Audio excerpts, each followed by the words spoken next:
Okay, hello everybody.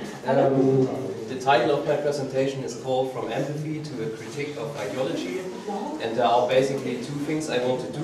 First of all, I want to speak about empathy and make the point for it as strong as possible. And second, I want to take a look at the social conditions empathy is embedded in capitalism and neoliberalism. When it comes to empathy, it is about morality and about ethics, and there is a distinction between the, or is it, can you read it? It's very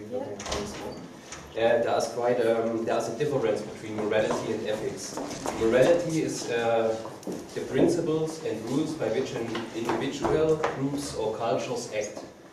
So it's mostly not a decision of thinking, but of dominant standards.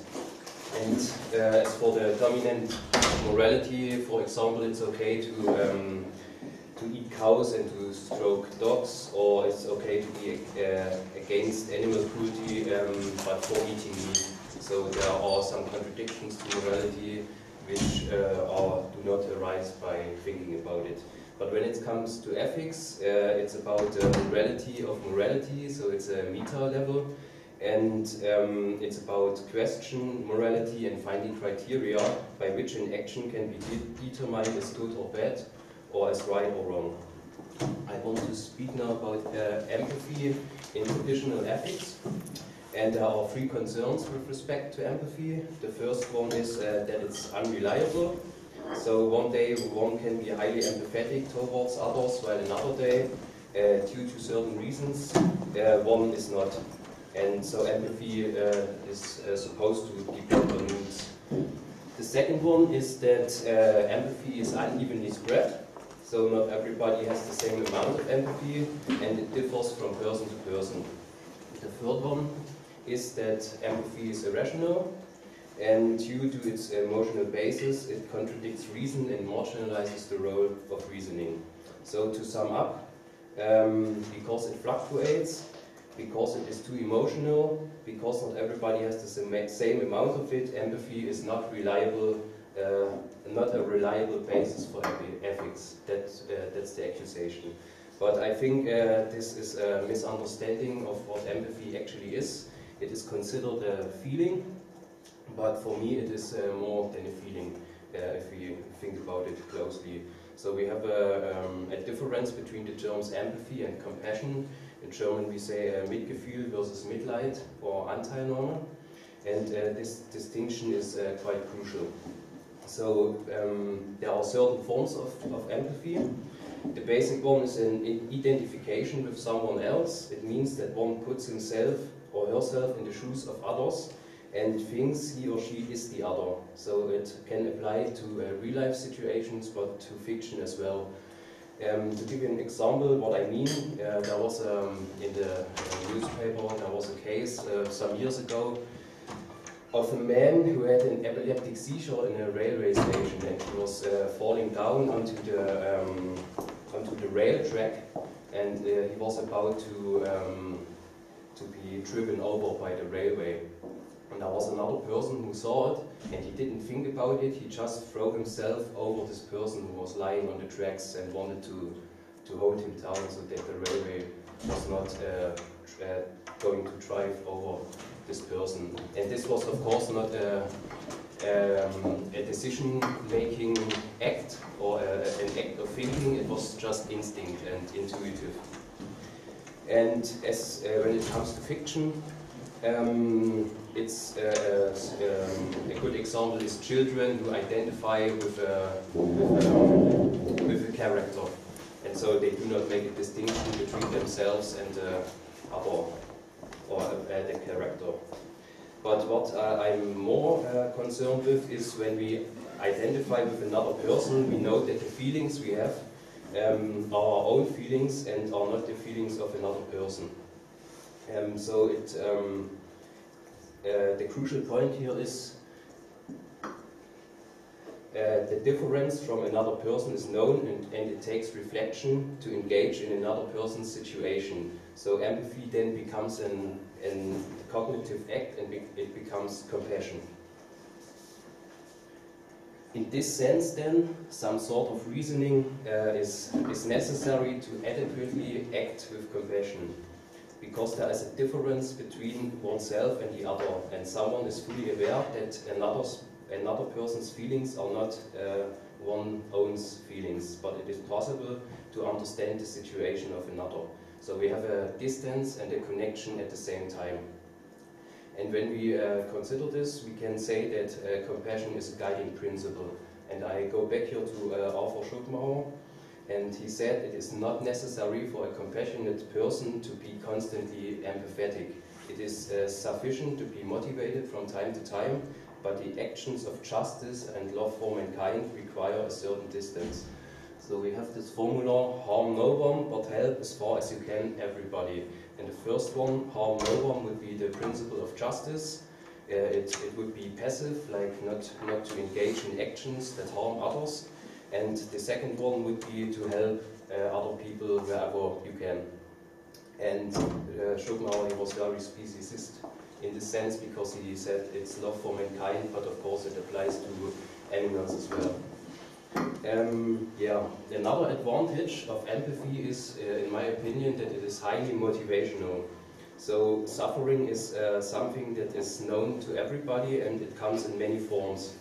It's not only in physical diseases or in mental illness. Rather, suffering is a constitution of life. And I have to go back to Schopenhauer here again. He said suffering is positive and happiness is negative, but in a descriptive way, not in a normative way. And so happiness is the absence of suffering. So to suffer means to want, to desire something. He had this notion of will, der Wille, and I don't know. I don't think that English really can reflect this notion, what it means to want something, to desire something. But this, of course, is an existential argument I make here, and yeah, that's another good quote from Schopenhauer. One has to be blind not to see that at the core humans and animals are the same. Yes, the term I wanted, I have it here, yeah, the Leidensvergessenheit, the oblivion of suffering. This is a reference to Heidegger. I don't know if you have heard of him and his term Seinsvergessenheit, and so I rely on him a little bit here. And what I mean is that people do not know how much they suffer, and even though so many people complain and say they are not happy, they at least want or desire to be happy. But this notion of happiness is itself questionable, because it neglects the suffering and the suffering of desiring something. So my point is, empathy is highly motivational because people experience suffering and they know pain and they know how it feels like, and they don't want others to suffer as well. So bearing in mind that often people do not do this. I know that people are not quite empathetic, especially in these times now with all this right-wing bullshit going on in Europe and the world. So not only in Europe. Not only in Europe. Not only in Europe, yeah, it's global, definitely. Yes, and as I said, it's not limited to species, it applies to animals as well. So it comes then to what we see in another and in others, not just humans, but animals as well. And there was a book by Achille Mbembe called Critique of Black Reason, Kritik der schwarzen Vernunft, and he makes the claim that capitalism was only possible because of the history of racism, and it was a condition, and he says that the racist sees the difference, and the slaveholder does see what divides him from a black person or from other persons. But when it comes to empathy, we have to recognize what connects us to each other, and what is the same, not what is the difference. And I have an interesting picture. I saw this one last week at a conference. It was by Joanne MacArthur. And the first thing that came to my mind was, oh, this is a bear, and he or she is trapped, and it's horrible, he's in a zoo, and so on. But then Joanne told the context of the picture. Actually, this is from a rescue station the beer, he got cut off his paws, very, very tragic. But it brought to me the attention that when we look at pictures, we always have to see the context on what is going on and what is happening. And this applies to pictures as well, but also to real-life situations. So we always have to be aware of the context. And here you can see his eyes. They show quite a tragic story, I guess. And so in the gaze, in the look of somebody or some others, we see a whole universe, and in the eyes, all the subjectivity and vulnerability of an individual is exposed. When it comes to context, I sometimes discussed with animal farmers and peasants, and they always say then, what do you vegans know about animals? We are the ones who work with them every day. We know about their needs. You vegans who live in your cities, you do know nothing about nature. But I think this is wrong, because they only see the animals in a certain context, and this context is making profit out of it. So they are concerned with the needs of animals only when, as it comes to gaining profit out of them. And I don't think that is necessary for a compassionate person to go into the slaughterhouses and the farms and to know about all the things that you have to know, of course, what's going on, but you do not have to experience it for yourself. I mean, it's like when you are engaged in human rights, you do not have to go to China or to Russia to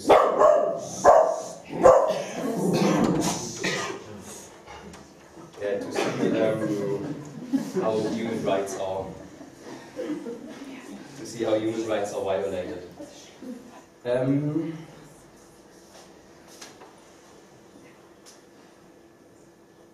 Yes, my view is highly pathocentric, so I'm concerned with the concept of suffering, and when it comes to ethics, we have the duty, not the obligation, not to cause suffering, but not to cause happiness.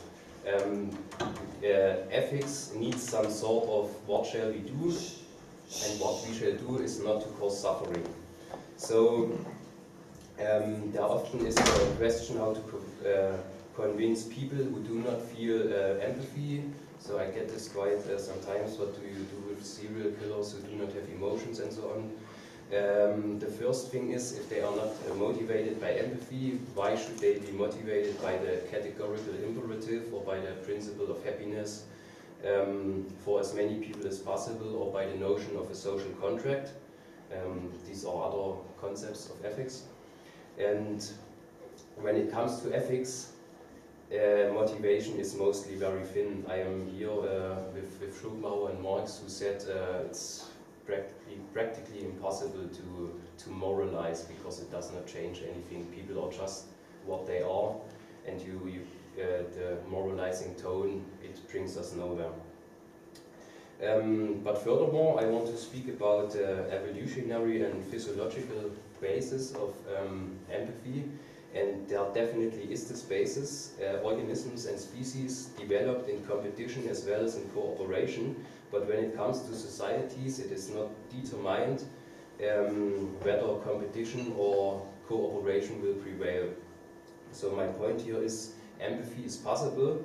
It is a guiding principle of evolution. You might have heard of the mirror neurons. They exist, they are there. But we cannot reduce empathy to evolution or to mirror neurons. So what I highly recommend is to beware of a natural fallacy, and the fallacy to go from an is to an ought. So that's something that should be, just because there is compassion, it does not follow that we should be compassionate, should be compassionate. I now want to turn to capitalism, want to make a little bit of a cut here.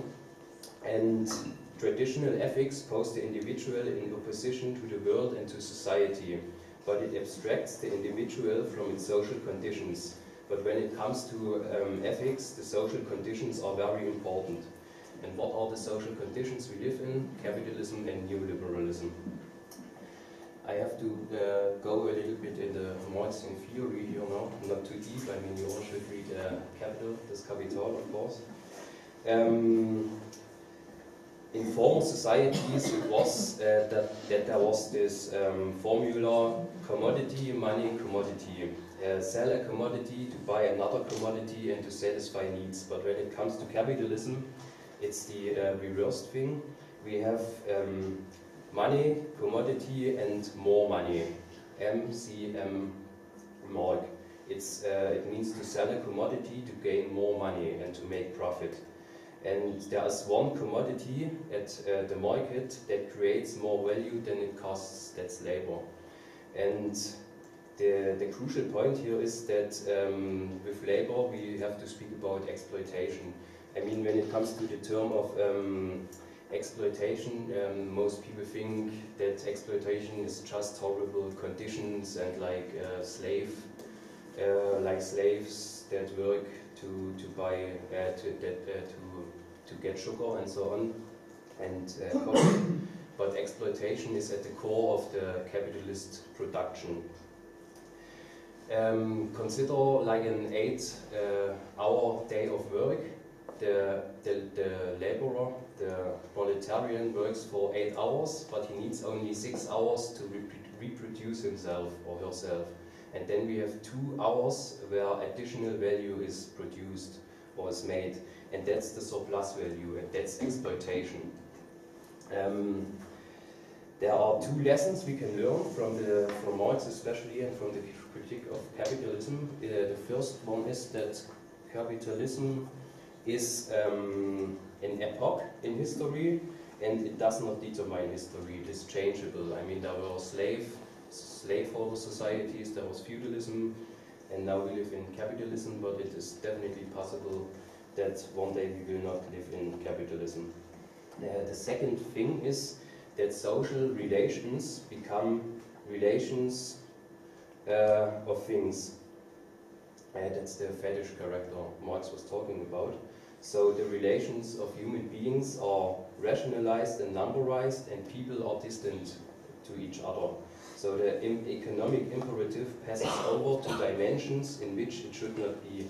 People measure their relations in likes, they put an algorithm on love, and they put a price on music and art.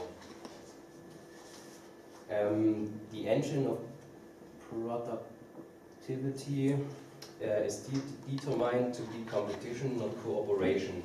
It's everyone against everyone, but in competition with someone else, it may be hard to engage in mutual empathetic actions.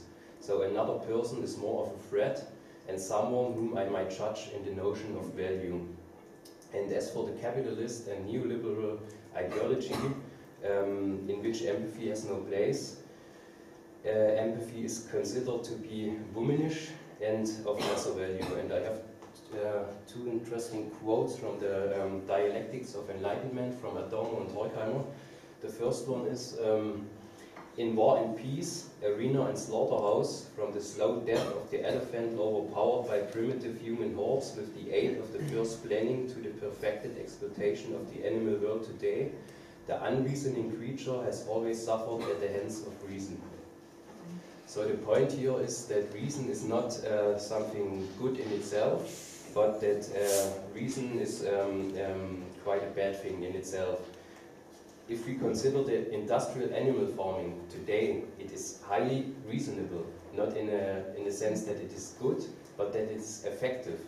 It is more effective than any other time in history before.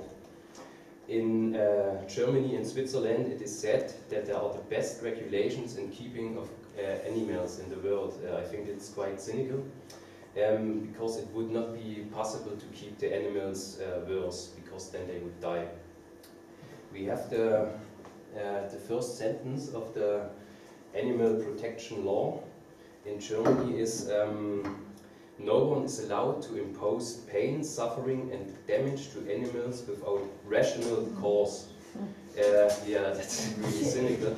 And there was our Minister of Agriculture, he was in a talk show, and he said that when he was asked what it means to kill animal with rational cause. He said, yeah, because it tastes good.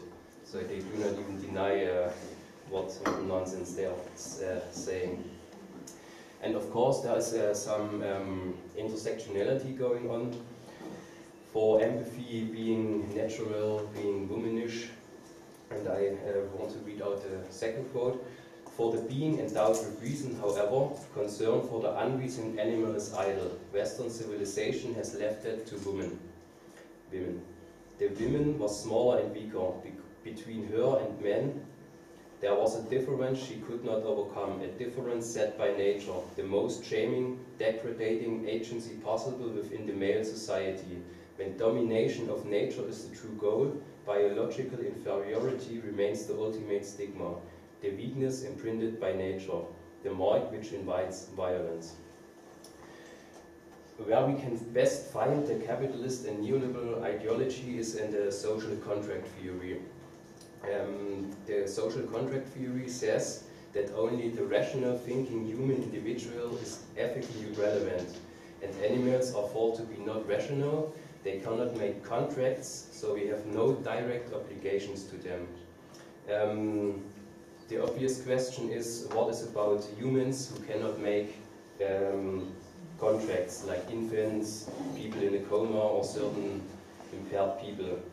And this is where they make some tricks, and they go to indirect arguments. They say, yeah, that's something different because they are part of the human society, and the social stability would crush if we would not allow these kinds of people to be part of the social contract. In my opinion, those arguments are very weak, and they are full of ideology. It's not a coincidence that this line of argumentation is used by a lot of people who eat or use animals because it justifies their doing, and that justification is just an expression of the material conditions. What I mean is, people do something and then they rationalize it. People eat meat, it is normal, and then they do not need to justify it in the first place, but when they are confronted with it, for example, when there's a vegan at the table, they start making up arguments why it's okay to eat meat and to kill animals. And economically and structurally it is the same. We use billions of animals and afterwards we rationalize it. We come up with this bullshit thoughts that we need the food, that we need the manure, and animals were always used this way, and so on. And this, of course, is, I'm going to say it quite often now, ideology. Ideology is quite a complex term. Mostly it's used in discussions to not take the other one seriously. So if you talk with some other persons, and then they say, oh, okay, that's just ideology, what you're saying, and then you're just out of the discussion. But actually the term ideology is quite a broad concept. And I draw these features out of the book by Tari Eagleton. It's an introduction to ideology, I really recommend it. And yeah, I'm not going into all of them. I talked about rationalizing, about legitimizing, and of course, when it comes to ideology, it's always about naturalizing. What I am concerned with are the dominant ideologies, and they are, of course, neoliberalism, capitalism, sexism, racism, and speciesism. And the interesting and kind of funny point about ideology is that it does not consider itself as an ideology. This is what Louis Althusser had in mind when he said, it is well known that the accusation to be ideological is only made towards others, never with respect to oneself. So dominant ideologies do not recognize themselves as ideologies, and that makes them the real ideologies. They forget their history. They make their contents ontologically by stating that categories are rather than that categories have become, and they deny their alternatives. You might have heard of the Tina principle, there is no alternative. there's always an alternative, but ideologies never say that there are alternatives. And I have to be a little bit critical to the vegan movement here as well, because we should be aware not to engage in this thinking as well. There has not always been veganism and vegans. The term only makes sense in our recent society, in a system in which the use of animals has come to an extreme. It's just as we cannot speak of proletarians or capitalists before there was a capitalist society, we cannot speak of veganism before the industrial use of them. In the animal rights and vegan movement, there is a concept of ideology. You might have heard of it. It's called carnism. Carnism, those of you who do not know it, it's the belief system in which eating certain animals is considered ethical and appropriate. And I think Melanie Choi, she did a good thing there to bring the term ideology into our movement and pointing out the three ends: naturalization, necessity and normality. And the violence of carnism, its invisibility and the features of de-individualization, objectification and dichotomization. But I do have two problems with the concept of carnism. The first one is that the contradiction of eating a pig and loving a dog is only a superfluous one, at the only a contradiction at the surface. If we look closer to it, both actions are motivated by the dominion over animals. It is the same oppression, it's the same dependency, and it's the same status of being of less value, whether an animal is a pet or a livestock animal. In the hierarchy, it is below humans, and carnism does not reflect this fundamental dominion. So I do not see the need to speak about the ideology of carnism. Rather, we should talk about the ideology of speciesism, because it goes deeper into what this ideology is really about. But what I have to grant is that there are, if we keep pets, that another relation is possible towards animals. There is a chance that people see their pets not under the impression of dominance and oppression, but as equal and sentient beings, and then we can make the connection to other animals as well.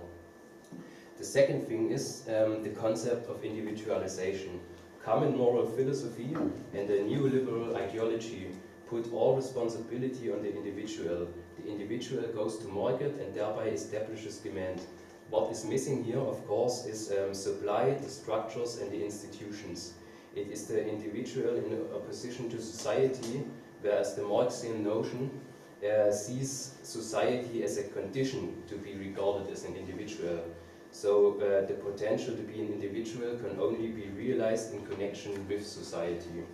So we have like, this is the capitalist notion, we have the state and the institutions and the individual, and they are in clash to each other, but in a Marxian society it would be, you cannot have one without the other. Yeah, carnism suggests that people should just change their way of thinking and everything would be alright, but that this does not happen. Ideology is a reflex in the minds of people, and it is no coincidence that millions of people hold up the same speciesist arguments, the rationalization I spoke about. Rather, the ideology of speciesism is written in the material conditions, and the structure of speciesism comes before individual actions. So when Melanie Choi writes, an ideology is a shared set of beliefs as well as the practices that reflect these beliefs, I would rather say that the practices form these beliefs. So it's the other way around. And yes, the material and Marxian approach is not because animals are of less value, we kill them, but because we kill them, animals are of less value. And I am highly against this notion of consumerism here, and that's going on in the vegan movement a lot. Consumption alone does not change that much. So it's not that if you drink milk, a cow is killed. It's not that easy when it comes to economics. And the agricultural business gets a lot of subsidiarity and needs, of course, when can be created. So there is not a simple supply and demand chain. And if we think like this, we engage in the neoliberal capitalist ideology of individualism. And I am highly against the complicity of veganism and capitalism. Veganism becomes more and more a topic about health and lifestyle, but there's only one reason to vegan, and that's ethics, not health, environment, or economics. So if we consider the impact of animal products on health as well as on the environment, people don't die if they drink like a glass of milk once a week, and certain animal products may have a better ecological footprint than certain vegan products. Economically, the social conditions are way too complex to think that consumption alone changes something substantially.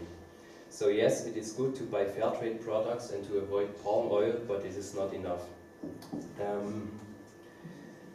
There is, you might have seen this one. It says fight capital, and it's a person at McDonald's. And it seems that this is a contradiction, but it is not really a contradiction in my opinion, because there's this, it's not here, okay. There is in the leftist and Marxian movement, there is this principle, this formula, there is no ethical consumption in capitalism, and I really like this one. You might have heard that there was a vegan burger now in Finland, I guess, at McDonald's. And there were like two responses to it. Some people said, oh my God, you cannot go to McDonald's, McDonald's is evil. And the other one said, oh no, it's good for the animals, it will save a lot of animals. And I think they are both wrong. Of course, McDonald's is evil. I do not deny this in a way. But if you follow this logic, you cannot go to any supermarket anymore, because you always buy products, you always consume, you are always engaged in capitalism. And of course, the people who say it is good for the animals, they forget that McDonald's doesn't give a shit about the animals. They just want to make profits and sell their products. Yeah, sometimes it's about the economics as well. And people say like, yeah, when the world goes vegan, there will be no world hunger. That seems a little bit naive to me, because it's about distribution. We already have enough food in the world that everybody could be, would not have to hunger anymore. But it's not only about distribution, it's about production as well. So it's about how do we produce, and if we produce only for profit, then of course people will hunger any longer. So to come to the conclusion now, if we think ethically but also critical with respect to the social conditions, we can avoid two mistakes. The first one is concerns traditional ethics. People can be abstracted from their social conditions, and these conditions can be changed by appealing to obligations and by moralizing. And the second one is like the leftist and Marxian notion. They say social conditions have to change and everything is fine, we need no ethics. But of course we need ethics, because we need to know where we want to go. So instead, what we should do is we should consider the social conditions, try to change them and include ethics within the social conditions. And when it comes to compassion, I think we are living on the razor's edge here, because if we become too heavily involved emotionally, it will become impossible to act with respect to all the suffering that is going on. But if we dissociate us too much, we may not be able to understand the suffering of others adequately. So it's like we dance on the razor's edge when we want to be compassionate, but always with the danger to hurt ourselves. But still, without compassion, the world will remain such a bad place as it is right now. And I want to close with another quote by Adorno and Horkheimer. Not the softness of empathy is questionable, but that it is restricted. It is never enough. Thank you.